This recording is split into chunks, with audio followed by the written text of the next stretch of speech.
દેશની સૌથી મોટી સરકારી બેંક એસબીઆઈ 23 મે થી 28 મે 2026 દરમિયાન અલગ અલગ કારણોસર બેંક છે સળંગ 6 દિવસ માટે બંધ રહી શકે છે। 6 દિવસ બંધ બેંક રહેવાના અનેક કારણો છે, જેમ કે 23 અને 24 મેના રોજ વીકેન્ડની નિયમિત રજાઓ આવી રહી છે। 25 અને 26 May All India State Bank of India Staff Federation દ્વારા 2 દિવસની દેશવ્યાપી હડતાલ છે। સાથે જ 27 અને 28 મેના રોજ આરબીઆઈ દ્વારા જાહેર કરાયેલી બકરીદની રજા છે।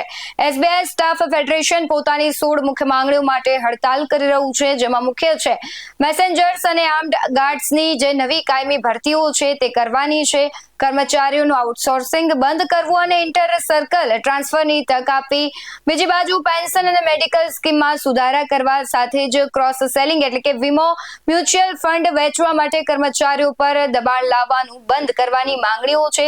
સાથે જ આ તમામ રજાઓને જે ગાળો છે તે દરમિયાન ગ્રાહકો પર કેવી અસર થશે, તો કે આ હડતાલ ક્લાર્ક અને અન્ય સ્ટાફની હોવાથી બેંકોમાં ચેક ક્લિયરિંગ, કેશ કાઉન્ટર અને પાસબુક અપડેટ જેવા કામો સંપૂર્ણપણે અટકી શકે છે।